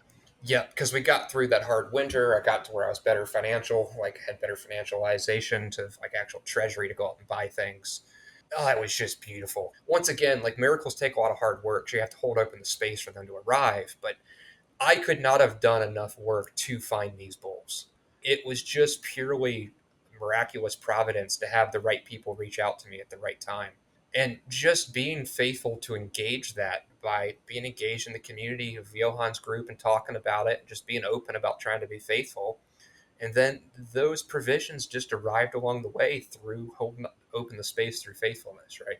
Along the way, there's been tons and tons of challenges. I mean, just like the financial guys dipping out when Bitcoin crashed with the character assassination, we've discovered just how poor our generation is about the character to stay the course and keep their commitments.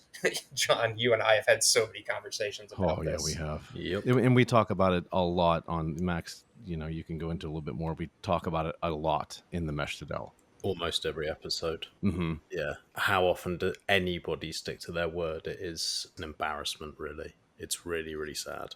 So when you do find people who can stick to their word and do what they say, even if it's tough, you keep those people close because they're very, very rare. I'm thankful for it. We've all grown so much closer since when we first met. Max, you're a son to me, my sweet little boy. Thanks, Dad. Pinch your cheeks. I love you, Dad. Ben and Joel's relationship has developed, so much over the years. You and Ben's relationship, me and Solex, me and all the pleb minor guys. It's fucking hard work, is what he is. I'm sure he is. Jesus Christ. He's a lot. Yeah. I'd love to just be in the corner of Ben and Joel, just having like a 5-hour long conversation. Could you imagine? What's that like when you guys talk, Joel? Oh, I can't imagine. Yeah, we definitely had some interesting conversations. Oh, I bet. Because we're some of the few people facing these things in the real world who have the context to actually wrestle with problems together. It's just most of my time in most conversations, I'm catching people up to understand the problem. And it's like 80% of the times explaining the problem and 20% is introducing them to the solutions. Ben and I are the opposite direction.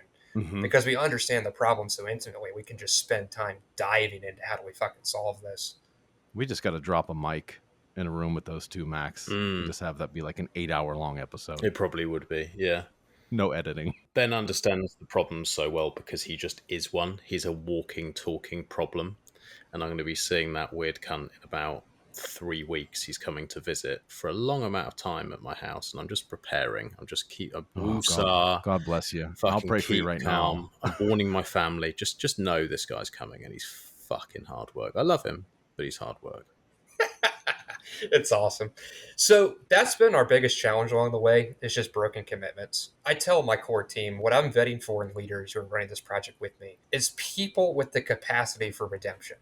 Because leadership is service, and what makes you suited for leadership is the capability to live from a posture of grace, where you're taking ownership and you're not accusing when you get accused, you're not condemning when you get condemned.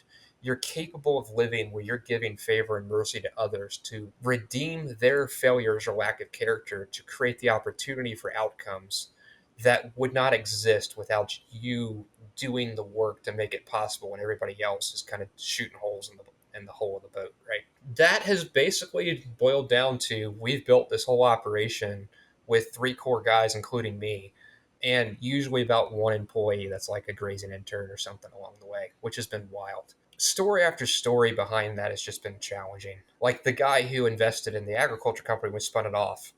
We got here to the date he was committed to move legally and contractually, and he no-showed. And so like last fall, we scaled up by 220 cows, knowing we needed to hit a certain scale to really get things all the way spinning for both the genetics program, the cash flows of the ranch. We knew with the 4th guy coming, that was a 4th committed guy that we'd spent over 2 years building relationship with. He had significant financial skin in the game, and legal commitment signed on that we're going to drown ourselves this fall and winter, but at least in the spring, the fourth guy will get here. We can take some time off and breathe and recuperate. And then he no-showed. And so, like, this is how it's been. Like, the same thing's true about even just general blue-collar employees. Whether you're talking plumbers or electricians or carpenters or restaurants, nobody has people anymore. Like, everybody's understaffed. Everything's chaotic. That's true of just even basic supply chains of trying to buy anything because everybody's gutted their outside sales and their administrative teams. So it's like you have to do all the work just trying to order some fucking like hay feeder because the company is not actually doing their job anymore. Here's the part where I would have done a Bifrost manufacturing ad. There you go, Bifrost. This could have been a great opportunity. Yeah, you missed it, guys. Forget it. We still love you. Exactly. You do.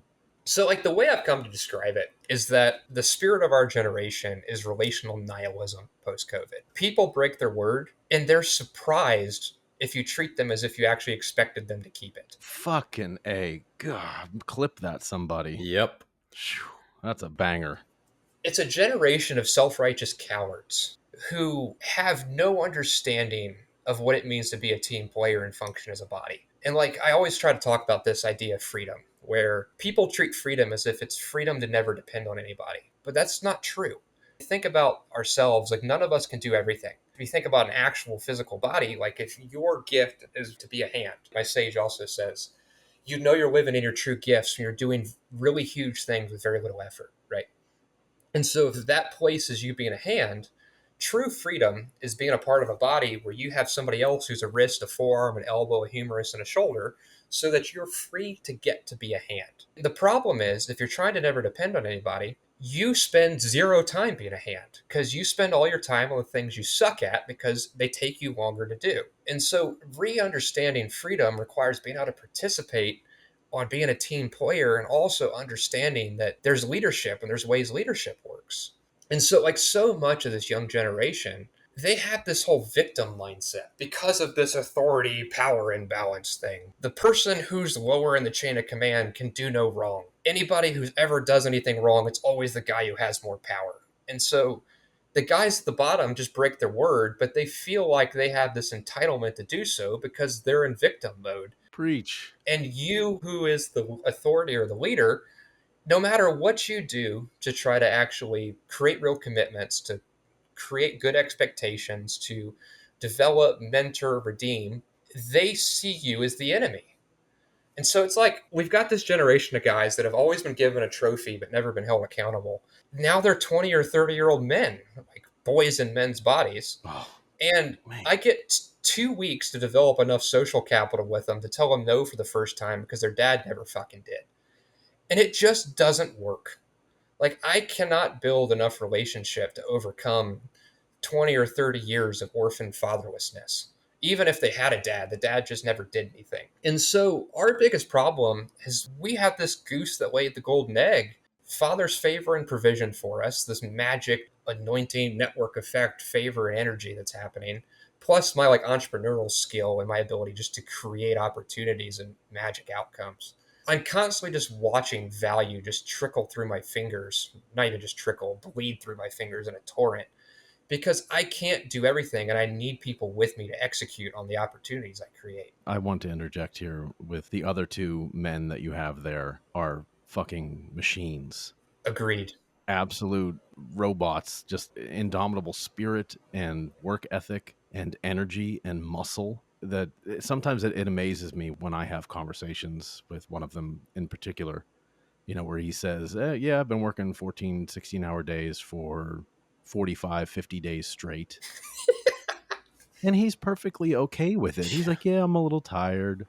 You know, he just keeps going. There's something special there. There's a spirit that's guiding them and giving them energy that shouldn't even exist. Well, with Daniel in particular, we've been buddies since 2010. We've done a lot of stuff in the world together, been through the ringer on many different occasions. What makes him special is he has this depth of heart to bring his full self to everything he does. Oh, yeah. That's magic because so many of us, we waste so much energy on just not being present. Existential fear, pride, like all these different things. And they're all energy burns that weigh on us to where we're not just in the flow state. And Daniel, what makes him magic is he has this heart ability just to choose to be fully there, and nothing can steal it from him. And it just makes him absolutely relentless in the bandwidth of what he can do. Like, hilariously, Like a superpower. yeah. Like, we had 2 Mexican interns as a part of like a 5th-year college program over the winter. It was just through some regenerative grazing connections where they wanted to come out here and be a part of the cutting edge grazing stuff we're doing. They tried to keep up with Daniel, and they were working 6 days a week. And Daniel often is flexing into 6.5 or 7 days a week just as it's needed. And they weren't doing any of the leadership, any of the like really stressful intellectual stuff Daniel does. They were just trying to keep up purely as workers. And those 2 guys made it like 2.5 weeks before they just collapsed. He was doing more work, and even just the physical work he was doing, he outworked 2 Mexicans. Daniel was just a machine. I can attest to that. I lean heavily on my ability to do manual labor. I'm a horse in that sense. I'm not afraid to admit it. And we had to take out 2 posts that you had concreted in. I think they were corner posts or something. And Daniel gives me a digging bar and a post hole digger, and I'm going at it. And he's doing the same thing on another one. I'm like, fuck, this fucking guy's lapping me. I don't like this at all. Yep. Yep. My other guy's been awesome too. By the way, Daniel's a lot younger than I am. I just want to throw that out there. Okay. Mhm. Okay, everybody. Most people are. Go ahead, Max. Go with your dig. Oh, I've got it in. How old are you, John? Old. I'm almost 50. Oh, wow. Okay. Oh, really? Is that all? Fuck off. Go ahead. Go ahead. Continue your conversation. Okay, so we got a grandpa in the room. Sorry, I need to respect my elders a little better here. That's why Max is my boy. He's my son. The sheer level of burnouts of guys who don't have the character. I always tell guys when I'm on board, I'm like, look, I need 2 things from you. I need you to be self-honest. I need you to have grit. If you bring those 2, we can get through anything. Like, one of our principles in the tribe of men here is this idea that as long as you bring full ownership, like mistakes and failures and things that actually have real costs are totally expected.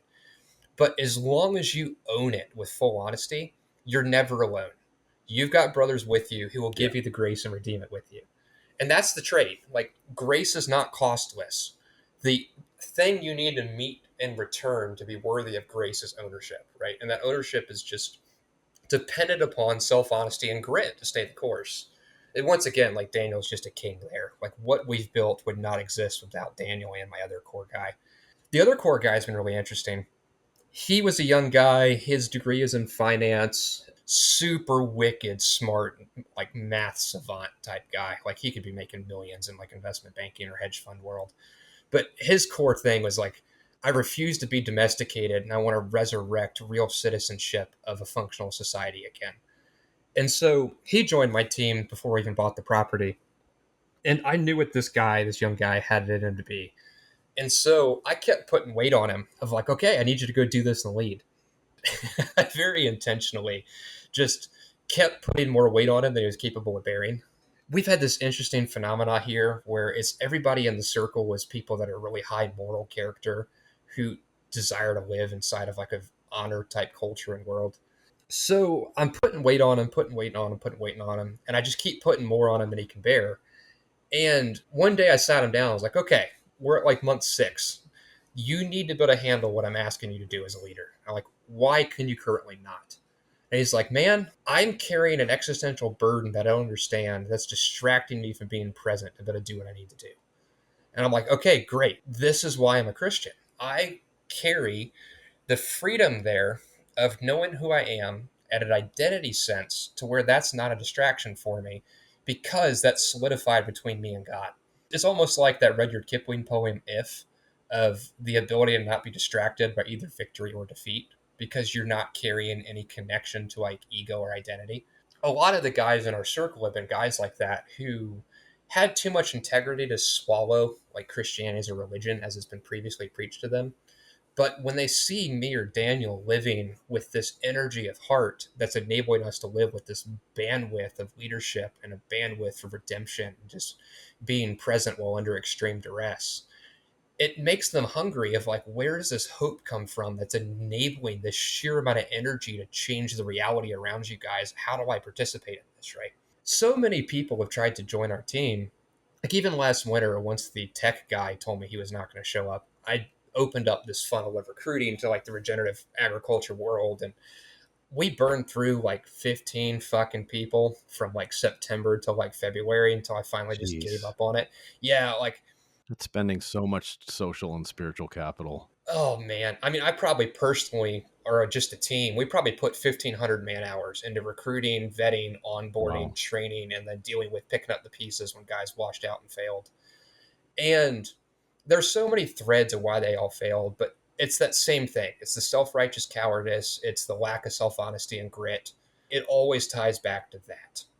So we eventually just kind of gave up on that, and we've been focused on just more of like a deep and slow approach to mentoring. Like rather than me like trying to grow the team in a fast sense by saying like I need people that are functioning at a level of like 80 and I'm going to recruit people that are like 40s or 60s on a 100-point scale.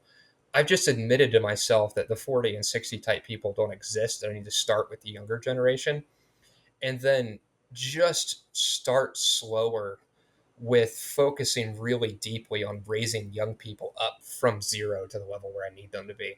That makes me want to pivot this a little bit. You guys have this strong monastic brotherhood of 3 people. How do you grow that and not just mentoring individual people to perhaps bring into that monastic brotherhood, but the family element Mm-hmm. to touch the younger generation? Well, you need families in there. How are you doing that? How has that journey been?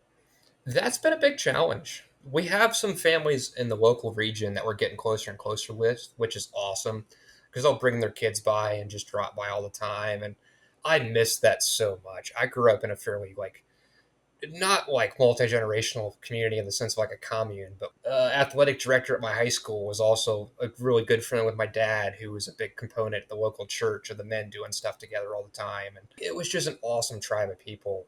We'd go on vacation to White Lake, North Carolina every summer. We did that for almost like 15 years. Right, the last summer we took over a whole strip motel. It was like 150 or 200 people, like just in the lake playing with the kids, going skiing and wakeboarding and playing King of the Tube, having like devotions and music out on the dock every night. I love that, just growing up with all the kids and the elders and all the people around. Building back to that in a gutted rural economy is hard because everybody's drowning in the economic problems, so nobody has time for relationships. Yeah. So we have some friends, which I'm leading into, trying to cultivate these really solid families, just being around as much as I can. But I think at the same way, we're going to have to just build that from zero with our own families inside the brotherhoods we're developing. The way that's going with the deep and slow approach, like I've got a young guy here, I've actually started vetting people for people that still have a sense of community. So, guys that come from functioning families and still actually spend time engaged with their parents, guys that have real mentors in their lives who they submit to hearing their wisdom and advice and allow them themselves to be shaped. Because these kind of emergent things where you're forerunning some change in the world, it's typically like your high disagreeable guys who don't quite fit in the world who are doing this sort of stuff. And what goes with that is this kind of lone wolf phenomena, which I didn't appreciate the first couple years, how much the guys who want to live in a different world are incapable of creating or even embodying the world they want to live in. Because if you bring this orphan lone wolf mentality, you never stay the course in relationship long enough with humility and honesty to be able to allow the unfolding to take place to where it actually starts to emerge. It gets hard, they quit, right? And try to go find somewhere else that's just magically perfect with no work.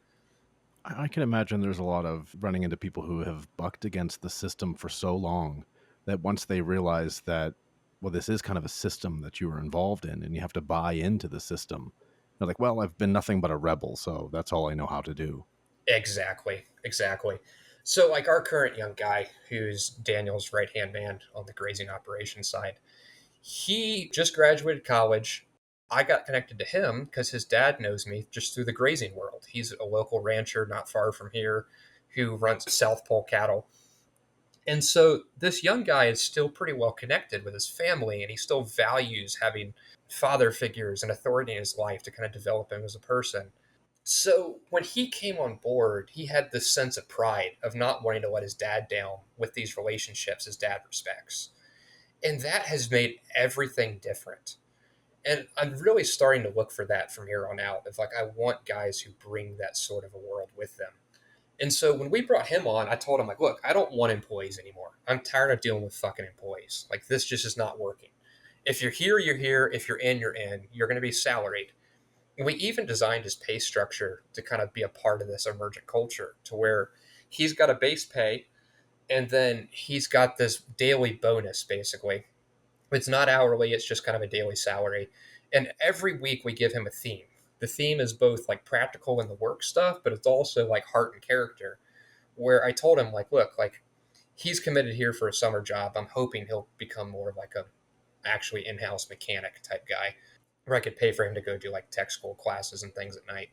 But he committed to 2 months with me. I was like, okay, look, in 2 months is not enough time to really make it worth me paying for tech school or anything like that, where there's not going to be much skill development. But part of the deal, if you're here in a full identity sense of bringing your full self. So what my goal is to send you away at the end of 2 months, or keep you here at the end of 2 months, ideally, where you're a better man in person because you've been here for 2 months. So if you don't want to participate in mentoring, like, this isn't the place for you. He's just like, that's exactly what I want. I'm in. I want a place of purpose. He was a pretty high level college athlete, and he was kind of missing that sense of camaraderie and brotherhood and doing big things together, right? Every week we're debriefing his theme, and it's really interesting because I'll tell him, like, okay, look, if you nail your theme, the typical standard is you'll get 80% of that bonus. And the bonus is 85% of what his daily salary is. So it's a really big chunk compared to like his total pay volume. And so if he nails it, he gets 80% of it. If he like really goes above and beyond the call, he can get more than that. And every week thus far, we'll go through and just debrief the week, debrief his heart and how he did, and debrief kind of the mentoring and character stuff. Every week when he rates himself, before I tell him when I've rated him, he's been within 5% of what I thought he deserved of the bonus. The only time we were further than that was a time that Daniel was higher than him, because he had served one of the original big picture goals really well that week when we first hired him. And Daniel argued for him to be paid more money than he thought he deserved, which is just awesome. It's like Daniel's got this little tribe of guys that he's defending. Mm. And so it's been this mechanism that has facilitated strong communication of just keeping expectations aligned, where it's cultivating energy being brought to the process in a way that's unique to how I've tried to do it before. And this is really working, John. This is something that it's going way better than it ever has before. I mean, partly Daniel's learning a lot about mentoring and development of guys, which is really helping. And I'm getting to teach him a lot about that. But the structure itself has been conducive to character growth in a way we've not achieved before either. That's interesting. I'd like to see that program developed and open sourced so other people can use it as well. It's nice now that you guys are making money, because it's not so much stick. It's a little bit more carrot, and a tangible carrot of money. And to young men, that really speaks to them. But money has not fixed this problem. Okay. Like, I've offered really lucrative pay rates. That hasn't really changed things with recruiting from like the mainstream ag world, because money's not really the issue. It's just the ability to be a part of a team and do big things in the world requires a level of character that few possess. And develop character requires caring about that, and few people do. Fast forward to where we are today, right? With basically three guys, we've overcome, I mean, the first year there was a drought. Bitcoin crashed from 69,000 to 15,000. We've had all the challenges facing like the collapse of agriculture as an industry in the US. And we've scaled from being people that knew nothing about grazing to being nationally and internationally recognized as leaders in ultra high density grazing. We run an ultra high density grazing Facebook group that is educating American ranchers about this. Like, we're getting invited to speak on Working Cows or Acres USA, or I got another one with Cal. I forget the name of his podcast, Grazing Grass Community, coming up on next Monday. And I'm going to be speaking at some conferences this summer. And it's this whole thing where we've talked about in the Bitcoin community. You can just do things. Part of the beauty of Bitcoin, with it being the Uno reverse card of credit creation, our whole world is super financialized and nothing's creating real value anymore. It's like everything is either like a fucking vaporware meme coin, or it's like Uber or Twitter that's cannibalizing an industry and digitizing it, but never actually profitable, Or it's like a bank, like Apple making money on Apple Pay rather than their products, or like fucking grocery stores making their money on their payment terms of like, you buy groceries and pay them now. They don't pay their suppliers for net like 90 or 180, and they invest the money, and that's where the revenue comes from, right? Everything is just fucking financialized. Overcoming that in the real economy to where we're creating value of the forms of capital that are not financial value requires, one, people that care about this idea of cathedral building and restoration of our society and productive capacity. But it also requires us to be productive people who are actually living as citizens with a mind as citizens. Because so much of our current generation is this idea of, well, everybody's stupid, non-productive, and lazy now, so my kids are going to get rich because they're going to just outwork and outcompete everybody. Like, buddy, it doesn't work that way. You're on a ship of a society, and you share that ship together. And if you're in a society where everybody's blowing holes in the hull and sinking your boat, you're going to sink with it. You have to think as if you're taking responsibility for the trajectory of your society itself, and live as a citizen to shape where that's going and take responsibility and ownership over it. What we're doing here has shown that with us as Bitcoiners, with the freedom that comes through Bitcoin being able to bring energy in my direction where I'm not trapped thinking in a purely financial mindset anymore, we've been able to, in 4 years, go from completely nothing to being leaders in one of the keystone industries in the nation. And that's wild. Like I always tell people, it's a three-legged stool. True expertise and deep knowledge, it's actual heart of truly loving what you're doing and people being able to sense that, and then it's scale. Part of what this idea with this Bitcoin mesh to Dell idea is creating a world again where we're behaving with the skill and ability to work together to tackle real problems in the world, because we care about real value, not just number go up, right? On like your bank account of investing in tech stocks or whatever bullshit. Hmm. When you've got people that are willing to see value in all the forms of capital and play long time horizon games, chaos is opportunity. I mean, it enables you, like you think about it this way, with the elites and the parasites and whatever you want to call this world we're living in, or even just a dysfunctional economy, that whole world, business functions based upon trust. Trust is like the oil in the gears that keeps the engine turning. As society gets more and more selfish, more and more scared of the future, more and more hopeless, their ability to create value through working together just craters. I mean, whether you're talking about like people not following through because like I ordered something and they ship it to me broken, or like the implicit ways of business, like somebody who's a founder in a company having VC guys tell them they're interested in investing and then just wasting their time trying to use the founder's expertise to learn about the tech world, but never actually intending to investing. It's like we live in a society with implicit culture and the way things used to work that's now just being taken advantage of by people just trying to get their own, right? Because of that, most of the economy out there is so selfishness driven that everybody's having to try to protect themselves from each other. If you build a tribe of people who only have to try to outmaneuver the external world, and there's actually functional, rapid value flow internal to the tribe of people because trust is working, to where you're not having to try to protect yourself from the guy next to you as well as the enemies outside, your capacity for out competing everybody really goes up. Mm-hmm. But the key there is, as the world collapses, it fractures and atomizes to smaller and small levels of scale. And the herd share is a really good example of what's possible when you unite people through creating a high honor and trust culture to create scale, because now you can outcompete the world at large, where you're able to bring an effectiveness that nobody else has. And not only are we creating a renaissance through the energy of Bitcoin reversing credit creation for the Bitcoin holders, but we're leveraging this long-term mindset of honor and character to actually create real value in the world through just productive capabilities that in itself is allowing us to outrun everybody else and climb the ladder of chaos. And the way the elites try to use fear and chaos as a weapon to get more control, we're using it to spark the renaissance, right? Mm. We've done a great job of covering almost all the 8 forms of capital in this To wrap things up, Joel, I'd like to talk about your living capital, how the cows have changed, how you've changed the soil there, how the grass is growing.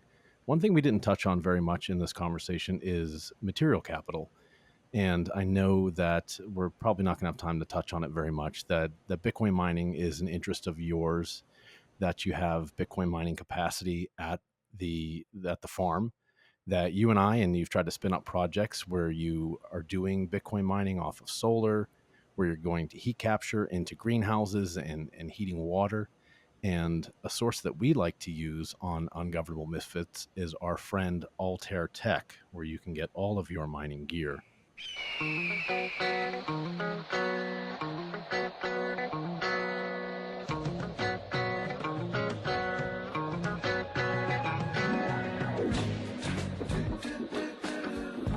ALTAIRtech.io has all of the mining gear that you need for your farm, for your home, for your natural gas well, for your on-grid site. Joel, I know that you have a few miners there and that they are in upstream data containers and they kind of just run all the time. And something you and I have spoken a lot about is heat capture. That's a waste product that can definitely be used. And ALTAIRtech.io has a number of different items that you can use for heat capture. Perhaps as you start to bring families on board and have them set up in tiny homes or trailers. If it's a trailer, you're probably going to be using, like two sides of 110. ALTAIRtech.io has a number of different offerings from the Canaan line of products, the Bit Chimney, the Loki rig stuff that all work on 110 that are intended to use heat capture. ALTAIRtech.io is where all of the Ungovernable Misfits go to source their gear, to source accessories, to source Loki rigs, and large orders of miners. He has them all on site in Missouri. This is an American company. All of the duties are already paid. What you pay is what you pay. He's taking care of all of the shipping, tariff fluctuations, and such China deals. He's got that all taken care of. You know exactly what you're going to pay. Joel, to wrap things up, how has the farm changed? How have the genetics of the cows changed, going from Virginia on sandy soil next to a horse farm where you have these piney woods, these zombie apocalypse cattle, to moving to Oklahoma, changing the nature of the soil there, bringing back the life in the soil, the nematodes, the mycelium, building that up through high density management, intensive grazing. What does your soil look like? Your grass, your cow genetics, how has that changed? Great question. Long term, one of our goals is to build like a regenerative agriculture country club. People love country clubs because you have this connectivity of this network effect that opens opportunity for people's lives. Back to the idea again of like trust is the product that enables scaling opportunity in the world. A part of that is I want really healthy housing because healthy people are a keystone of a healthily functioning society because society is made up of people. And so much of modern buildings are just full of mold, they off gas VOCs. I really want to get into solar architects designs of like buildings built around healthy solar light environments and built with natural materials. And one of my early ideas I want to build is like a shared workspace where it's almost like dormitory style living environment with like just some shared areas, like almost like a WeWork, but with housing tied to it. So say like you got young guys who want to do these tech startups and it could just be a place where you can show up and grind. You have healthy food that's already there taken care of for you, have healthy housing, and you have this cross pollination ability of these guys having common areas where they can spend time together brainstorming and working on things. And having like heat capture and all that could be such a huge part of having these thermal mass style structures that are just super ideal for human comfort and just biohacking type thing for maximizing executive performance in the startup entrepreneur worlds. That really ties into the ranch itself of what we're working on next. So genetics, ecology, ultra high density grazing. So I would define regenerative agriculture as the maximization of photosynthetic energy capture while balancing the stocks of ecological capital for resilience and future productivity with the flows of production capital of food for going into the marketplace immediately. What makes our grazing system ultra high density magic is that it is the only way to truly drive both of those to their maximum ability. I mean, you're driving succession of species, root exudates, and deep carbon stores of stable carbon built in the soil and humates, and you're maximizing efficiency of carry capacity, a number of animals that can be living on a property, which is the total size volume of the productive engine, right, of what's out there grazing, that is the flow of meat to the market for funding yourself, right? But the problem in the ultra high density grazing world is a couple different pieces. One, you need scale. Jaime Elizondo says that the economically viable scale for a cow calf operation in the US is 500 head. And like we were talking about earlier, 89% of the ranches in the US are less than 100 cows. Average herd size of that tranche is 22 animals. So we're nowhere near that for the bulk of American ranches. The other problems there are going to be like the genetics problem. A lot of people are talking about these low input grass genetics of like South Pole or Faro heat tolerant Angus composites. We've trialed all that here and they did horrible. The difference between a light rotational system like Greg Judy style, where you take half, leave half of the grass, and an ultra high density grazing style, where you're pushing the animals in a really tightly packed mob and utilizing all of the forage, just leaving a little stubble behind, is a vastly different animal. Like the magnitude of difference between like a commercial cow and like a South Pole or a Faro Angus is a pretty big difference. The kind of cattle we need for this grazing system is almost the same magnitude of difference again. There's reasons behind that where like basically Johan says a cow has a dual purpose. She's the keystone species for ecological management and the productive flow of meat for the marketplace. And so the genetic suitedness and adaptation of the cow is the strength of the lever arm that you can use for advancing the ecology of the land and healing the land itself. The more pressure you can put on the cow, the faster you can heal the land. And so with the high density management, there's a lot of knock on effects of why that's better for the land, which I won't get into now. You can listen to some of my agriculture focused podcasts if you want to know more about that. But basically, we need a cow that's capable of handling a lot more pressure than most modern animals. To return to the grazing principles of how the wild ruminants used to graze, these giant herds of bison, migrating with the seasons, grazing intensively and non selectively, and it looking like nothing left after they went through, because that's the symbiosis of how prairie grasslands and grazing animals actually work together. The problem with trying to implement these really high speed, highly efficient grazing systems, which maximize productive capabilities and stock to flows, so you're maximizing photosynthetic energy capture and just productive volume of soil fertility being built and of animal flow of beef, is that the skill and genetics needed to implement that system just currently doesn't really exist. Partway that's because the cost of owning land, with land being monetized and stored value, the monetary premium is just like gold, where gold's not used for a lot of industrial purposes like electronics because it's worth so much as an investment asset being held in a vault, it outcompetes its productive uses. The same is true of land and agriculture. With those phenomena, you have the need for these ranchers to be able to carry a lot of cattle in order to be able to cover those costs. Without the genetics or skills, when you're flying this fast, you tend to have a very small margin of error. So, like a lot of guys, like Michael Kinsey, Reverend Wild Ranch is one of the leading ranches in the country. He's over in Georgia, just a little south of Chattanooga, Tennessee. He started his herd with 130 kind of South Pole Angus type cows. Guess how many cows survived his culling and his genetics program at the end of the first 6 years, John? I'm gonna 30%. Two, not Oh my 2%, god. two animals, right? Okay, so the genetics piece is key. That's part of why I'm in Oklahoma, because Oklahoma's terrible. Like it's weathered the worst of all extremes, toxic fescue. If I can have these animals doing well here, they can thrive anywhere in the country. So we could build the genetics resources for anybody to use. Hmm. But there's this kind of multi-leg stool. Better genetics give you more margin of error because the cow's actually like a better lever arm. But there's also the skill component where you need to really know what you're doing to be able to fly fast. And that includes being able to read the rumens of the animals, the utilization of the grasses, the body condition of the animals, and to do so and recognize trends and relationships between trends really quickly. And so most people who are trying to do this end up failing because the pace you're required to learn to be successful is faster than people are capable of failing forward and surviving economically.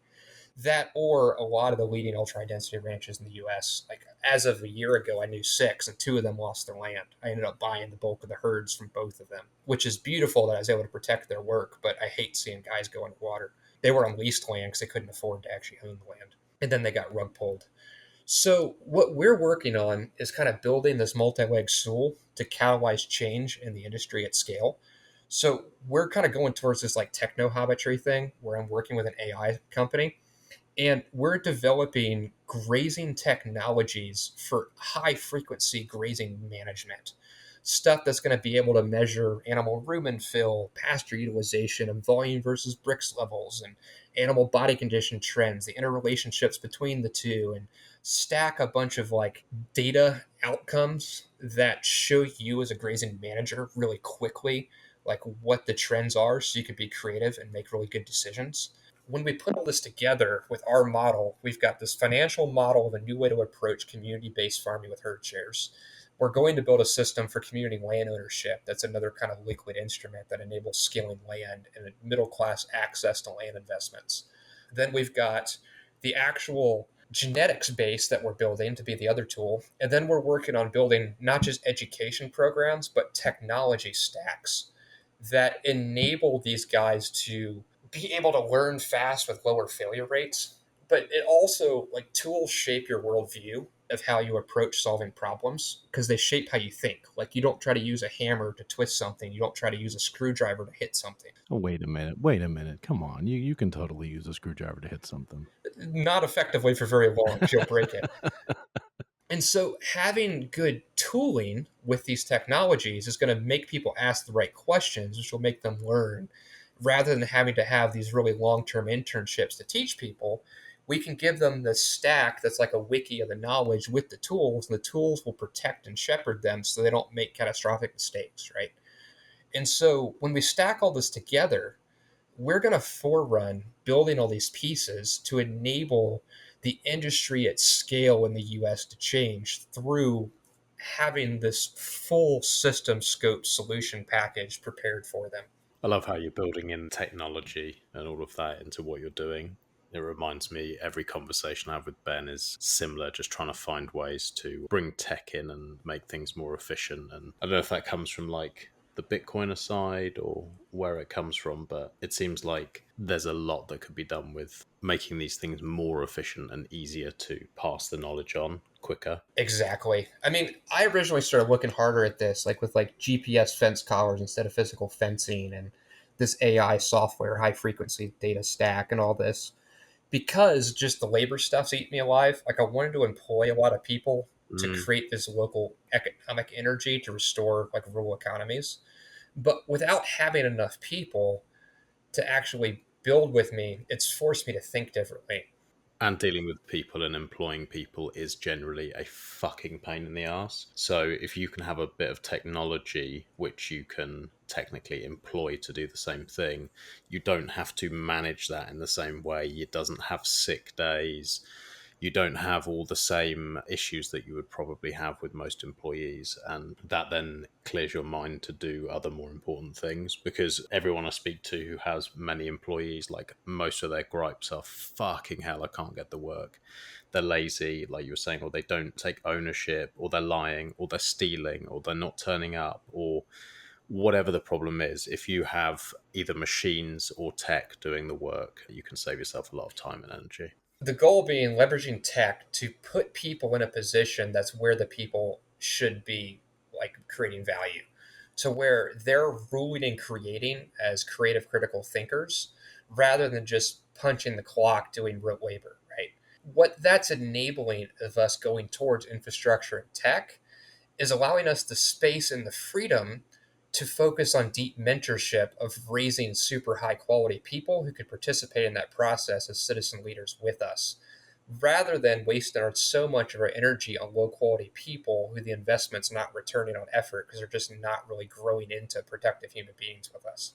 Ma'am, 2 hours and 15 minutes. Hate to be the bad guy. We're going to cut it off here. We've barely scratched the surface with you, but I think people have an understanding that you really did go from pleb to pioneer, and you're true to your word. Everything you've said and done has been for the betterment of humankind, and it's been done with a positive spirit and a work ethic. And just watching two guys, for instance, somebody else we've mentioned a lot in this podcast, Ben Gunn, and you, just sometimes I'm in awe of you guys. Glad to know you. Thanks a lot, Joel, for coming on and always being a positive member of the Mesh Tadel. Yeah. You often rub people the wrong way. And I think that's because they see their own failings when you shine a mirror up to them or you challenge their assumptions about themselves and what they're doing. But don't stop doing that. Don't ever stop doing what you're doing. And I don't think it doesn't even matter what I say. You'll never stop. That's true. It's true. Yeah, because I feel super privileged to have the opportunity to do what I'm doing. Like, I'm so grateful. Like, I often think about the Psalm from David where he says, "The lions have fallen to me in pleasant places. I have been given a good inheritance." The miraculous provision and support from so many people has set me free to be able to go do this and figure these things out in the world. Not just to forerun an industry, but to actually figure out how to build the tools to change it at scale. Mm-hmm. Part of that too has been I've been given the gift in my life of really good father figures and mentors. And so few people in our world love each other enough to say the truth that invades and disrupts us to like iron sharpen iron to give us the opportunity to stand up like men and grow, right? And like I always say this kind of funny little meme, like iron sharpen iron doesn't work if everybody behaves like a limp noodle because now you're just smushing against each other.